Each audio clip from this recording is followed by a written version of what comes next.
Okay, now on the conversation of using your hips on the kick, this is also gonna help you get more height because timing is really crucial, especially when something as precise as kicking is happening. What I mean by timing is, let's say we're coming in and we're landing, but we haven't really made contact yet. We make contact right here.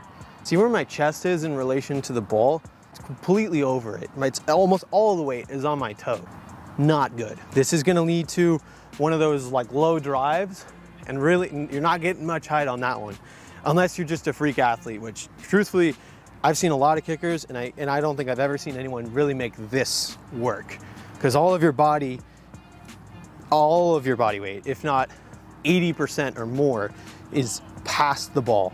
Okay, so this is no good, right? So we need to at least be even with the ball, like I said earlier, or we could even get a little bit behind the ball. That's totally fine too. Think of it like a power clean. You know, when you're loading up and you pop right here, that's a good position to have because you're loaded in your stance and you're grounded into the ground with your positioning. So what I mean is, let's say you come in, your plant foot comes in, you're loading up the outside of your foot. So right here on the outside of your foot is where you're making contact with the ground on your plant. You're really loading up the outside and more of a loaded position. Instead of everything all flat into the ground, we're really gearing up. It's athletic, man. You gotta be ready to strike, right? So you come in, boom. This is ideal where you've got a little bit of weight back and to the side, just a little bit, probably 60% on the outside, 40% on the inside. And again, really loaded up. See my knee is nice and athletic. It's not like straight. It's again, bent, a little bit of an athletic bend to it. So that's good. I'm also not here. My hips are engaged. My core is tight. Everything is pulled in a little bit, which is gonna help with timing too. Because let's say, again, same situation, I come in, I have this crazy backswing. Here I am again over the ball, right? So the backswing is gonna be a really important thing to focus on here too, where instead we come in, we keep our hips engaged the whole time. We go load up, hips engaged, low backswing, nice and athletic and in my zone.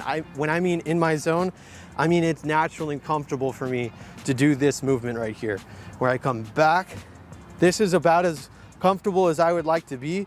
Anything past that, I'm really getting out of my zone. So loaded hips, backswing, right here, I will smash that football just because you're staying within your compartmentalized zone and you're staying compact, which is really, really important in kicking. So again, hips loaded, preventing you from having this massive backswing, hips loaded, loading on the outside of that foot, locking in at contact. Now the next thing is we're trying to make sure we're having contact in the right part of the football, right? For me, the center of the football as a lefty over to the side is target zone. That's where I am aiming personally. For you guys as a righty, you're aiming right here on the inside panel, right there, just on the inside, because if we aim over here as a righty and you just clip it, ball's gonna go, you know, right. It has to, physically. So again, as a righty, inside panel, just below center, probably the bottom third of the football, if we divide it into thirds. Right there's your sweet zone, okay? Hopefully that helps. We're gonna move into the next section right now. So we're actually gonna cover one more thing before we get into the next section, covering more like of a mental game and drill work that you can do. And that's where in the foot you wanna hit the ball. So people, whenever they're kicking, they, for some reason, think that they need to hit it towards the bottom portion of their foot, and there's not a lot of power there. Let's focus on hitting that second shoelace, which is that big bone, the navicular bone. That's where you're gonna see the most amount of power and that contact. So that's something you can do on your drill work in the morning or before you start kicking. Just take your shoe off, kick with your sock or your barefoot. It sounds a little weird, but trust me, and you're focusing on hitting it on the big part of your foot. So it's pretty incredible how much solid contact and hitting your A+ ball will do to your height and your distance. And for those of you guys that are still watching this video, please subscribe. I'll be doing some cool stuff for all of my subscribers that are supporting the channel and doing what they can to spread the word out. Trying to make this a fun little thing. So please be sure to subscribe and I'll be happy to do some giveaways in the future.